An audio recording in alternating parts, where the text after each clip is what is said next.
welcome to our next video of talking on not tables but drum sets under Inspired Games. Yeah! My name is Ryan Shepard. I'm Nick. I'm Hunter. I'm new. Alright, so let's start this video off. Indie games. So I read an article not too long ago about how hard indie developers are struggling with their games and how hard they're struggling to keep their independence. Basically living off piss poor, paying themselves poverty wages to stay afloat. Feelings. Yeah, well the thing is like what I really appreciate about indie games is the fact that they can do different things, and I think it's like, we had a discussion about this earlier where we're talking about the fact that you have major motion pictures where you have your summer blockbusters where you end up seeing, like, you're just seeing the same movie over and over again because the big studios know that's what sells, so they take less and less risks. And indie games are good because they're independent, they're allowed to do something that's different or new and edgy. So, for instance, the game makers of FTL or Prison Architect, as you were saying, are committed to remaining self-funded and through people, who invest in the game, pay for it, all that, good shit. And by doing so, they don't ever have to be at the yoke of a larger studio. Mm-hmm. They don't have to meet deadlines, they don't have to, we don't want the main character to be this or that. We want to follow this specific plot line, and there's not enough advertisement in it, it's very, I like the independence, and I like the fact that they want to stay independent, regardless of the fact that it takes longer, there's, a lot more bugs, I really appreciate the fact that if you go watch the Prison Architect video, either on YouTube or find it on Steam, they're pretty transparent about their bugs. Yeah, that was a good video, yeah. They're like, well, you're probably gonna end up playing you're opening up your prison once, and all your prisoners are gonna have electric drills. And I'm sorry, people who love Call of Duty and all the games like that, but I think there are a lot of us who are afraid that every game is just going to turn into a fucking military first-person shooter because they know it sells. And you're seeing so much of it. Like, with the advent of Call of Duty, every game changed their controller layout to where, the left trigger was how you zoom into your gun. And they ended up feeling and playing a lot of the same way because they're like, oh shit, it's sold now, it'll sell again later. When I was looking at, while watching E3, they had plenty of games like Octodad and Outlast that looked really good, really polished, really well made. Outlast. Yeah, it looks so good. And pretty much nobody cares about it. And I'm just like, why not? It just needs.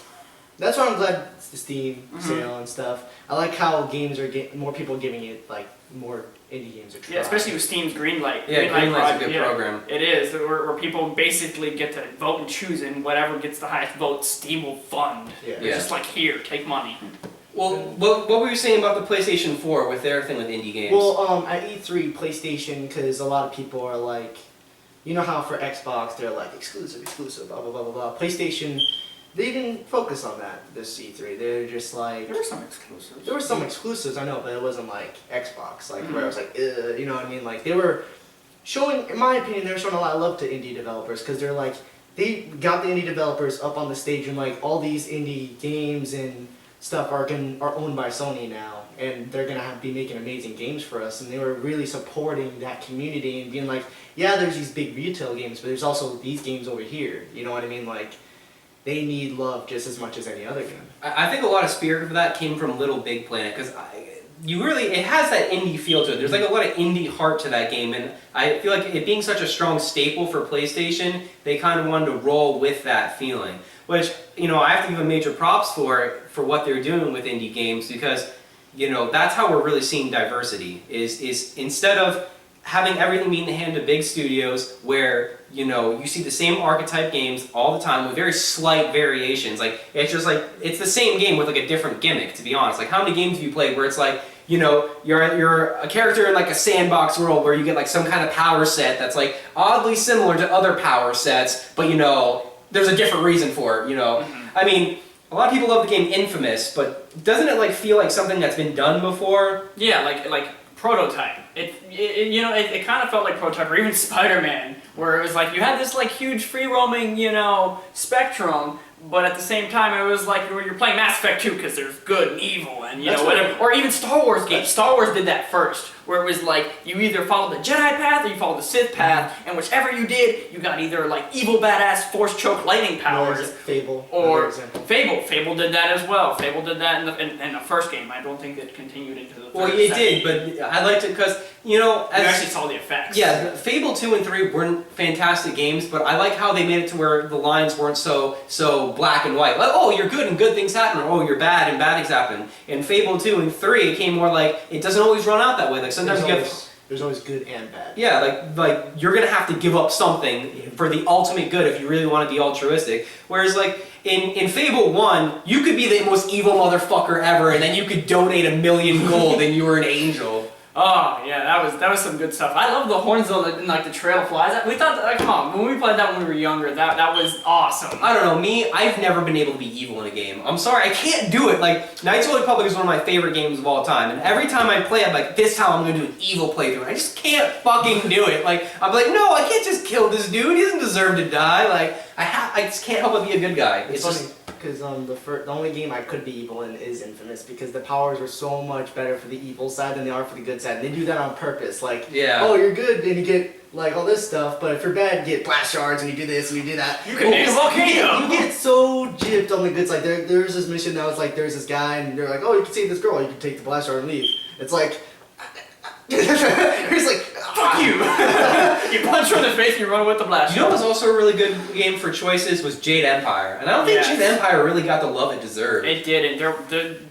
That was like, I don't know, I felt like it the same. It was very KOTOR-y, except like with an oriental flair to it. Yeah. But at the same time, it had a great combat system. The story was awesome. About the combat system, I feel like they really encouraged you to combine different types of skills. Mm-hmm. You know, whereas like most games, you're like, you find the skill set you like and you just run with it. This one's like, no, it's really good to go back and forth. Like you had like the Toad one that had a lot of health and was slow. I used the fist guy, man. Yeah, the fucking Tiger Claw one that was really fast. Awesome. I loved but like you use them in conjunction to like really good effect. That game had a lot of M. Night Shyamalan, plot twists in it. You know what the thing is in the spirit of games like Knights of the Republic, Jade Empire, the older Final Fantasy games, is like you have these really good RPG games, and I feel like you don't see them anymore because everything has to be multiplayer. Like everything has to be an MMO or has to be online. Yeah. That's the thing I like about Elder Scrolls. They don't do that. They're Well, like the Elder Scrolls Online. oh yeah. Yeah, they are making it ESO, but I'm sorry. I mean, it does look pretty awesome. ESO looks great. Well, I didn't mean that. I mean like the actual storyline of Yeah. Elder Scrolls, not Elder Scrolls Online, because they just did their own. I don't know. thing. I'm sorry. If Skyrim had an online multiplayer where you could play co-op with somebody, you wouldn't see me. You would never see me. Never gonna. I don't know. Maybe. They could have. Well, the thing is like you see that they want to incorporate multiplayer in games that don't really need multiplayer, and because of that, you lose something in the process. Like, that's the same thing I feel with like Halo 4. Halo 4 had a huge problem. I mean, I think it had like a double-sided problem where they really wanted to have a great multiplayer so that they could continue having a revenue stream from their map packs and season passes and stuff like that. And they wanted to have like the best graphics, which it is, flat, hands down. Nobody can say Halo 4 isn't the best looking game for this generation of consoles. It is. It's for the Xbox. For the Xbox. It is. You can't really fairly put PC games in there. That's not even, we're talking Xbox. Yeah, it's the best looking Xbox game. There's no better Xbox looking. But at the same time, it hurts the console, or the game I should say, because it takes away from the story. I felt like it took away from the story. Like it felt rushed. It was a really short campaign. I thought it was a pretty good campaign. It wasn't on the same level as Halo 3, but at the same time, like I felt like there could have been more. There could have been more like Halo 3 moments where you're just like, oh my god, and it was awesome. I think it has a lot to do with the whole studio control thing, where it's like, you have these super big budget things where they want it to be a certain way, and they get forced into deadlines. They have to have things out by a certain time, and because of that, they end up having to leave things out of games.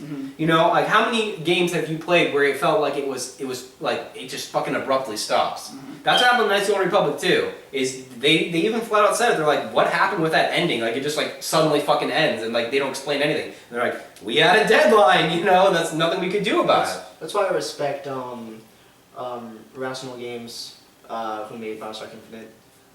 They weren't afraid same with Naughty Dog with The Last of Us. They weren't afraid to say, we need more time. CD Projekt that's- Red did the same thing. Yeah. They're like, well, Cyberpunk 2027 or something Yeah, like you that. said- And they're like, well, it'll be done when it's That's fucking right. done. It'll be done when it's done. And like, They have balls. people need to like just do that. Like Ubisoft with Assassin's Creed 3, they should have held off longer until they got it done. Well, yeah, like the Assassin's Creed games, like they come out like one after the other. Like there's no fucking time in between games. Like last thing I knew, like Assassin's Creed 2 came out, and then it was like 2, and then Revelations, and I don't fucking Brotherhood. You know what's funny is like Condescension. when they were condescension, but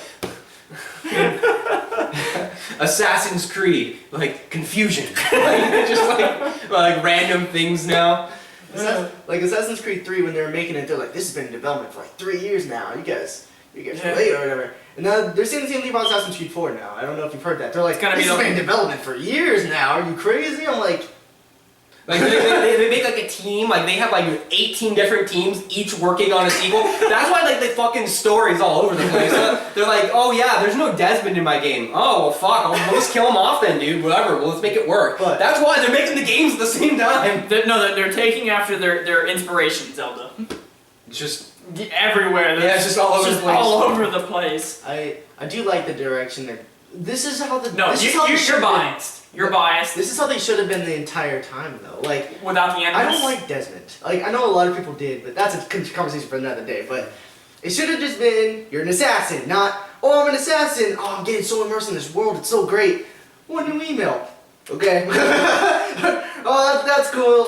Okay. Oh go, well, how for about me, like Animus? playing the first game, I really liked it because I feel like It was a cool concept, It yeah. helped make more contrast between like I'm a person and now like oh I'm a fucking badass assassin. Like Yeah. you felt that transition, like, and it was sort of like the same thing between you playing the video game and him going into the Animus. the animus, like, you know, so it's like, oh, now I'm just a regular dude who's trapped in this place, like, in the same way that, you know, not to get all philosophical here, like, you know, trapped within our own shells and then branching out through a video game, is sort of similar to what he was doing. Basically. I mean, he was reliving, you know, his past lives and all that stuff. Yeah. But I just felt like somebody commented and said, it's some random, I don't even know where we read it from, but it's going to be the worst Assassin's Creed game ever.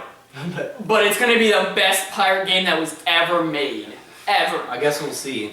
I mean, I mean, dude, he kills a shark with a harpoon. Like, that's pretty badass. like you saw the naval gameplay trailer. Yeah. That like the Yeah. 911 one. Yeah. That one looks so good. Like I just. The ship combat in Assassin's Creed 3 was a lot of That's fun. amazing. It was a lot of fun. Everybody complained that they wish they had way more naval combat in that game Mhm. because that was so good and like the missions where you're just like the storm's raging and then Mhm. like you're protecting your crew from like the waves crushing your ship and stuff. It just was so breathtaking to look at that you're just like, I want more of this. And then you beat it, all of them. You beat all the missions, and then you just want to go back and just be like, okay, I just have to replay this. This is so good. Like I did the same thing with like the Assassin's Creed, like the Assassin Tomb ones, where like Mhm. you're doing all this cool stuff, and you wish they had more stuff like that. But instead, you're like, oh, I'm gonna get these badass war scene stuff. You're not even in the war. You just run around it, just assassinate a guy, and you're just like, this game's not what I expected. It was still a good game, but. And then he just gets. Yeah, I think it's similar where it's like, you know, they're things that I think that they wanted to do, but they got cut short on time, and they're like, actually, we're just gonna have to, you know, go on past that one. I think people just need to be more like. Yeah, CD CD Projekt Red, where and you know Naughty Dog stick to and their Russian guns, games where and it's like, just be like- you know, we want to produce content that's good. That's good. That's like not no, crap. you know, nobody's gonna buy our game if you know they play their friend plays it and they're like, well, how was it? And they're like, it was okay. A lot of glitches, a lot of bugs. Well, yeah, it's like we're doing about the whole Extra DLC pop-in. thing, where I think they keep coming out with these DLC packs and stuff like that because they realize that a lot of people are buying the games used. Developers are not making a lot of initial sales because someone buys it, somebody trades it in, and it's like you said, working at GameStop, it's people who are like, oh, I'd never buy a game new. Yeah, Well, I you like- must really fucking hate video games. Yes. Like the people come in all the time and they're like, well, I'm glad Xbox changed their policy because if that happened, I would never buy an Xbox because I never buy new games. And you really hate the industry then because that's how they keep making the crap we love. I mostly buy new games actually. Like I remember I was trading in games at your GameStop one time, and I was trying to get Grand Theft Auto for the complete edition or whatever, brand new, because I had like $10 left, and it was like I would have $10 left after I bought it, and pretty much the guy was like, "Oh, you're over." Yeah. I was like, "How am I over? I have like $8 left." He's like, "No, you're over." I'm like, he's like, "You want to just get the used one?" I'm like, "Fine, I'll get the used one." He's like, "Okay." It was supposed to say 140, but he's like, "You have 132 left." I'm like, "I'm gonna get the new one." And you're just trying to get like because up for your. they get pure profit on that. Yeah, Yeah, pure profit on used game sales. GameStop is a multi-million-dollar corporation. They make so much money, and they take it straight from the pocket of the gaming industry. I mean, literally straight from their pocket. And that's why people complain, why is there day one DLC? Why is there all these DLC packs and season passes? Why do they cost so much? That's the only way they make money. And like it's like this other shit that they're doing, like you know, companies are doing it. They'll find one way or another to make it to where you have to buy the game new. Like for instance, Mass Effect. I think even 2 had it. The Cerberus Network. Where it's like if you buy a used copy, oh well, you're not getting access to the Cerberus Network because the first person definitely used the code. But hey, you can buy a code, and you know what? That code's probably the same price as what they would have made off of their royalty for it. That was the harbinger to the online passes, I think. Dude, and it's going to keep happening. And I'm sorry, a lot of people gave the Xbox One shit because of their whole used game thing. But honestly, if you listen to them, they said anything that was made by Microsoft Studios was not going to have any restrictions on used games. They were simply going to leave it in the hands of the developers that put out the games. And is that such a bad thing? Because I think they recognize that developers are going to do it one way or another. And the way that they're doing it now, I think, is more shitty and less transparent. Is it not? Because it's like, you know, you don't know. Like you do it anyway. You'll buy the DLC anyway. You'll buy the day one. There are people who would buy the day one DLC anyway, or the map packs or the season passes. It happens. I like the idea of like episodic content and being able to add on to games, but the thing is there's a huge fucking difference between adding on to a full complete game and then taking a game, making a shortened product, and then basically feeding people. Bioshock 2. Bioshock 2. That was Bioshock 2. Big fucking difference. That's not the same thing. You're not adding on to a game. You're just slowly selling me more of the game I wanted to buy. Yeah. Which is like, you know, you get good games now that I think are going against that, where you have nice full games. Like The Last of Us is a very full game within itself. Which they are releasing single-player DLC for. Oh, that was another one I was thinking. I feel so bad for people who traded in that game because they're coming out with more. And you know they have to because again that encourages people not to trade in their game. Mm-hmm. I was gonna say I just thought of another game that didn't need multiplayer. What's that? Tomb Raider. Yeah, what was that? Nobody ever played that. Just some games do not need an online mode. Like it just, you're not getting anything more out of it. Mm-hmm. You're honestly probably just making the single player less good. I'm pretty sure Tomb Raider's campaign was like 7 hours long. It was amazing. Like I heard people just say like you have to play that game. I still want to play that game. I haven't played it yet, and it pains me that I haven't played it yet. And I don't know. I just have to give it the time. It's very gory. I need money to get it. I was also gonna say about the use game policy is people were overlooking family sharing. Like I remember Major Nell saying, and a bunch of other people were just like, okay, you're looking at the use game policy. That's fine. I understand that. But have you seen family sharing? Like, okay, you get Xbox Live, and say us three are living in the same household. All three of us get Xbox Live. Not even that family. Okay, first of all, they said family, but you could say anyone was in your family. Right. Any 10 people. Come on, let's be honest. And people who were talking about were like, oh, okay, so my sister and my mom can play. Like, how are they going to verify that? They want me to like put in my personal information or something? No, they didn't literally mean family. They meant like your Xbox Live family. And like the idea that you could share your game library with any of like this, 10 people or so, and 2 people could be playing at the same time. That was pretty fucking awesome. Yeah. I think the only sad thing that was about the Xbox One, was one of the features they actually had on the thing was like, oh, you could play on the same console with 4 players. That was like the only thing that I thought was really stupid, but besides that, I was like, thanks Xbox. Besides that, I think the system was very I good. don't know. And the Xbox had a lot of great stuff. They just presented it very poorly. But the thing is honestly, Instant play was awesome. Hey, I could be waiting in a lobby for Call of Duty 4, which seems really strange. Why would you be waiting in a lobby for more than 10 minutes? But hey, if you're waiting, you could just play another game, which is going to be really hard now because all the games are disc-based. Yeah. Well, no, because you can still get digital copies, and honestly, I'm probably going to go more digital. I like having digital games. I mean, we're already computer players, so Yeah. Steam, everything Xbox is doing right now, Steam already does. Steam does it right now. You can't trade your games in. The content is locked to your computer and your account, and you know if you got banned from Steam, you're fucked. And with a majorly digital library, like Xbox could have done some of the things that Steam does where they have like awesome sales, because you can't really do that because you buy your games from big box stores, you buy them from GameStop, where it's like you can't coordinate a sale through them because they sell it at their own rates. But if you buy it from them directly, they can have those big awesome sales. They can do these good things because it's a digital platform, and they can put something on sale for like 4 hours if they wanted to. See, this is where we disagree. I like having a physical copy of the disc. And there's nothing wrong with that yeah. because I have physical copies of my PC games. I love going to the store and buying a physical copy and having that disc. But at the same time, that content is still locked to your. That's gonna happen with Xbox. Is that you'd go and you'd buy your disc, and you'd bring it home and you just download it onto your console and you play it, but you still have your But you know, disc. like PC games have done this from the start. Like every PC game came with a fucking serial code that you punched in. Exactly. So Oh, you but if the still get your Xbox disc, does it, like fucking God forbid. you still get your disc. Yeah. And But it's still on your console. It's still digital. You're not down. There's no mechanical parts running. Because I You can't know? complain about digital because obviously I have PlayStation 3, I have to install all my shit anyways. Mhm. But like, I just I don't know why I'm one of those people who are very OCD. I need to have like the actual.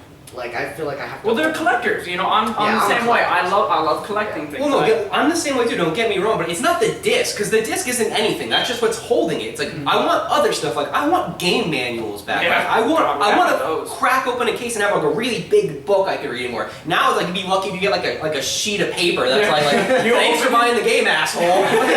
You open the game, digital manual. Like, why did you even put them on the paper? Why? What's It's like, the point? and it's similar with music, where people like really are buying CDs so much less now that instead of trying to like stop people from like distributing digital content, you need to like incentivize them to get collectible things. That's why like collector's editions with statues and features and stuff would be really cool. Bring back the game manual, like bring back like a really cool case that like it could also be a display. Again, and I feel like that's something they had to cut back on because of production cost. Yeah. They couldn't put out all those books for all these games because they know that that's only taking away from their base value, and they want to squeeze more out of that game because they're Yeah. only going to get that one-time purchase. They're never going to see another $60 out of that single person who bought that game. Right.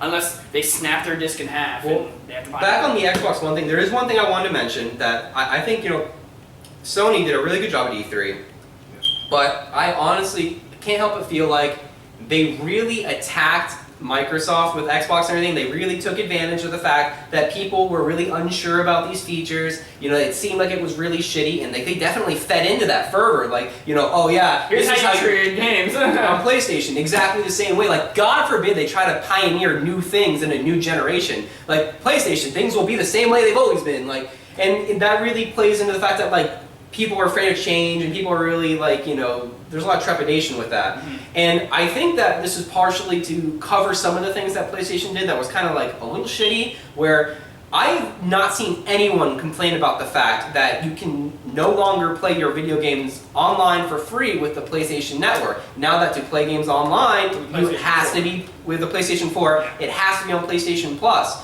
And there were so many people who, hardcore PlayStation fanboys, talk about how much they love the console because you don't have to pay for the online, and then they took that away. And I have not seen one person complain about it. It's not a feature. Like that's a feature that they like snuck in there. Like, Yeah, exactly. It's like they're like, oh, our system's $400 and blah blah blah blah blah, and they're like, oh, by the way, you have to pay for it. And Exactly. I don't have But a you still problem get with free games! I don't have a They problem drew with it. attention away from I themselves, don't is have a what I problem think. with it personally because I think that like If you Xbox pay people, for- if you- Xbox people are like, oh, you have to pay for it now. But I'm like, I really don't care because I prefer PlayStation Plus over Xbox Live. But honestly. the thing It's is, like, if you pay for just it, it like- makes it better. If it you run- pay for it, it makes it It better. runs like Steam in a sense. Like Xbox is like, oh, now you're gonna start getting free games. Here's Halo 3 and Assassin's Creed 2. I'm like, oh, why wouldn't you give me something newer? You could have given them Halo Reach. You could have given them Alan Wake, something cooler, something more new, something else. But they gave them like old games, and whereas for like PlayStation 3, they're like in a few months they'll probably be like, oh, Last of Us is like $20 right now. That is one thing. $5. The PlayStation Plus, they do have really good deals where it's like I mean, you don't technically own the game because the second you stop paying for it, you can't play it anymore. But at the same time, it's a good deal because you don't have to so much as buy the game, if it's an older title especially, you can just kind of download it, play it, and then just uninstall it when you're done with it. Last month they were giving away Uncharted 3, Infamous 2, a bunch of like good games for free. Just No, it's definitely really cool. That's what I'm saying. Like I don't think that's something like I can complain about because like PlayStation Plus is really worth it. Like people don't think it's worth it because they're just like, oh, you have to pay $50, but like for $50 you get like tons of free content, tons of discounts. It runs like Steam. Like I think Xbox could take after that. Like Xbox could be like, hey, we could do a similar thing instead of just like, here's some really old games that are worth nothing. But that's another thing that I do notice that like Microsoft does do. Like if you go to download like Halo 3 off the Xbox store, yeah, the prices need to drop more, definitely. their first party content is so expensive, even though it's like you're not gonna sell. Just be honest with yourself. You're not going to sell. And honestly, digital content should be cheaper. If I'm not getting a physical thing I can hold, you need to take some money off of that. It's not fair that it's the same cost. I agree with that because that's another reason why I was kind of nervous about switching like to like digital and stuff because I know when I had my Xbox and I was like looking at Halo 3, it was $30 to buy Halo 3. I'm like, that's a it was like last year, so I was like, that's a 5-year-old game for $30. Like it's like for that I can get like a bunch of like XBLA games. I could do go to Steam, buy a bunch of Steam games. Like it's just I feel like that's really they're just overpricing it on purpose, and that's why I was also scared because I was thinking like hey, we're switching since you have to buy our digital copy now. Since with Xbox One, you would have to like get rid of this because like come on, they don't have distribution costs. I feel like they would charge you even more now. Like that's what I was nervous about. But I feel like Xbox they were going in the right direction. I feel like they're going too fast, and I think they need to ease people into it because. Microsoft kind of has a habit of doing that. They kind of jump the gun. Like they look a little bit too far ahead, and the same thing happened. Windows Vista came out. People didn't really like it very much because it was an unfinished product. Then finally Windows 7 came out. Like, oh, this is fucking great. It's everything that Vista should have been. It's because they push things out too fast. Not everyone has a touchscreen computer, but they came out with Windows 8 anyway, premeditatively, or rather preemptively. I mean, is too early. Like they kind of jumped the gun on that. So people weren't ready for all these changes that they were gonna make, and they kind of just like they jumped the gun. And that's why they're just like. They're so indecisive right now, and I feel like they need something like I know like I'm a little biased. I'm a little biased because I'm a PlayStation person, but I just think that they should really find what their goal is for their system. They just don't have one now because now they're just like we're gonna switch it here, we're gonna switch it here. I do think they do have a goal with their system. They have stated they don't want this to just be a gaming console. They want this to be an entertainment hub, and that's all fine and dandy. That you can you don't have to you don't have to have a cable box. You can just hook it into your Xbox. You don't have to have your sound system. You can just hook it into your Xbox. But I don't think a lot of people are gonna see it that way. A lot of people aren't gonna use it that way. A lot of people have DirecTV and have their, they're gonna use their DirecTV box and they're gonna have their sound box, Like nobody has all this stuff that's just gonna integrate with the Xbox One, Well, see, I think part of the problem is that you have people who've been playing video games for a very long time, and like we've been playing video games like since we could like walk, for Christ's sakes. Like I remember for my 6th birthday, I got a Nintendo 64 with Legend of Zelda: Ocarina of Time, and I fucking like nearly shit myself. What was your first game? Metroid Prime not Metroid Prime, Super Metroid on the Game Boy. That was like the first game like I really owned. Before that, I remember I'd go to friends' houses and I'd actually play Super Nintendo. I remember like I was fucking boss at this Ninja Turtles game. There was a Ninja Turtles game that I just fucking wrecked at. But where I'm going with this is that like people have this like sort of old view of video games and how they were when we were kids, and we're thinking about like you throw your fucking GameCube in your backpack with your controllers and you run to your friend's house. But now video games are like $400, $500 systems. They're really expensive, and people are complaining like, oh, with these features, like it makes it less convenient for me to like hop to my friend's house. Where it's like, why the fuck are you like lugging around a $500 device? I feel like video games in a way are kind of growing up, and there are things that are catering to that. Like the Wii U is like it's a nostalgia machine. It's what it's there for. Is it caters to nostalgia gamers and people who love the classics, and there's nothing wrong with that. Even the Booyah. The Yeah. Booyah is definitely like that. But it's like you can't be mad that video games are kind of growing up on themselves too. And so that's why you have like this console that's like it's a grown-up daddy console. It's like, well, I provide for the whole family now, you know? That's what I was gonna say was Camera died. Go on, Hunter. So yeah, most people complain about the used game policy for the Xbox One because they know that console gaming back then with PS2, Nintendo 64, stuff like that, even though we've evolved as gamers and as the video game industry, console gaming wasn't that technical back then.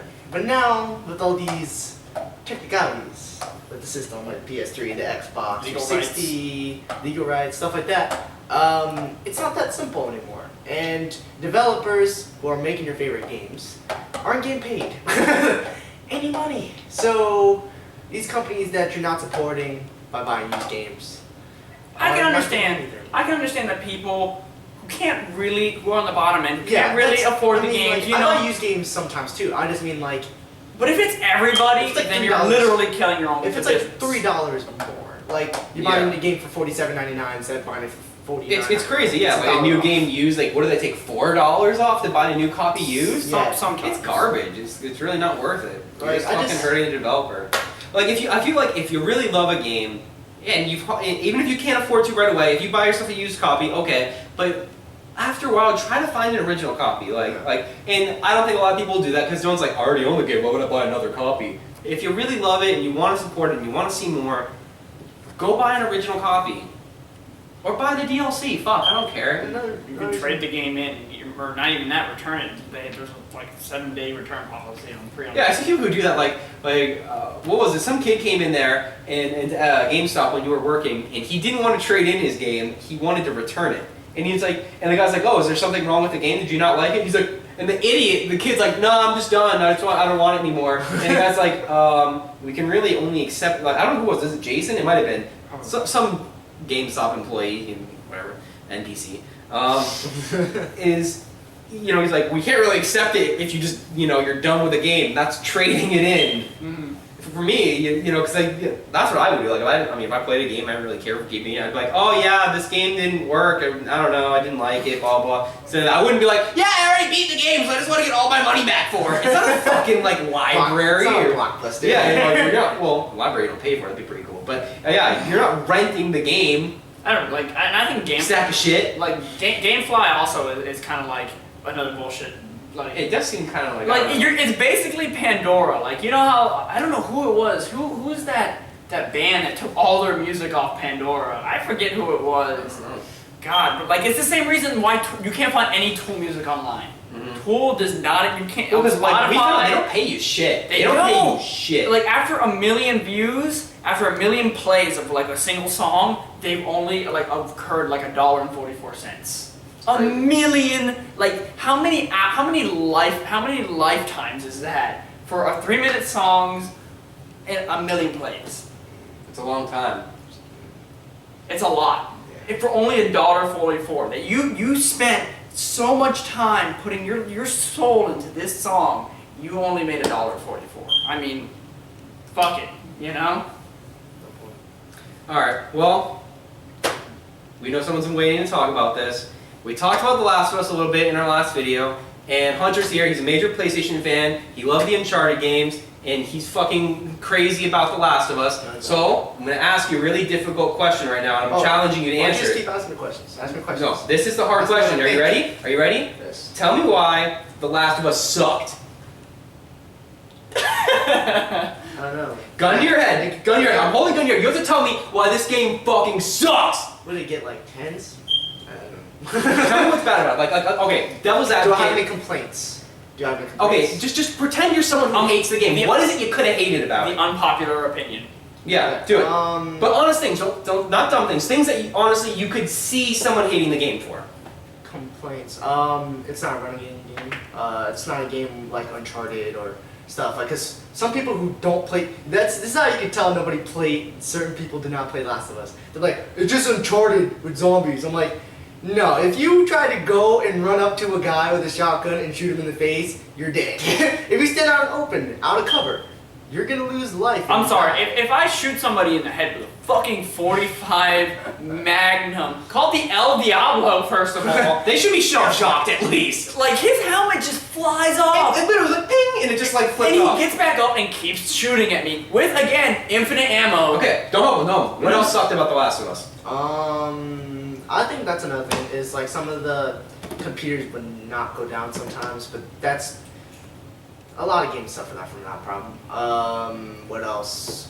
By like instead of I don't making really the have- AI smarter and harder difficulties, they just make them harder to kill. I didn't really make it much to blame on, because there's not, like, there's small things here and there, but it wouldn't ruin the experience for me. Like, the experience was so immersive that it didn't matter towards the end. Like, Skyrim had its problems, but like, Skyrim had all these small problems and stuff, but towards the end, you're just like, this was such a great experience. Look, Except for- okay, but I'm challenging you. Sell not wanting the game to me. Like if you like were hell bent on not getting to play the game, what would you use? I can't, man. You come on. Come on! Give me a game I don't like! That's why it's Do that! hard. Why You are you gotta giving me a tell game? You gotta tell me what's because everybody loves The Last of Us. Everyone knows it's a great game. Tell me why it's not. Well, actually, there's a lot Okay, of people hating on it. you're a third grader. You're sitting in front of the FCAT. That's your topic prompt. Not You everyone. have to write. You have to tell me just 3 things. It's not a game Three for everybody. things. I don't think it's a game for everybody. I know a lot of people want to get into it, but that's the people who haven't played it yet. It's not. It's a very brutal game. It's a very unforgiving game. It's hard. Do not play on normal. Play on hard and Survivor, because that's how you get the full game experience. Oh man, if you don't sneak around, that first part where you jump out of the wall, you do not sneak around. You saw. The game. You know what I think? You know what I think back to would have been really nice is I feel like a lot of games that are difficult. It's really nice when you get like in Ninja Gaiden, for instance, where you at least get one point where you get to feel really badass. Yeah. I don't think you got that in the last one. So just I guess it would be kind of Like when I took out like a group No, of hunters. I'm sorry. That one point at the end where I just kind of went ape shit with the flamethrower, and I just killed everything. Remember, you kept daring me. You're like, just run out there and kill everything with your flamethrower. I'm like, no, man, I can't do that. I'm just gonna die. You're like, no, go ahead, do it. And I just threw a bunch of spike bombs and flamethrowed everything to death. I'm sorry, I felt pretty badass. hashtag YOLO. Yeah. I think that game. Bad things happen. You can't say I'm gonna say, man. Sometimes you have to go balls to the wall. Also, the wall.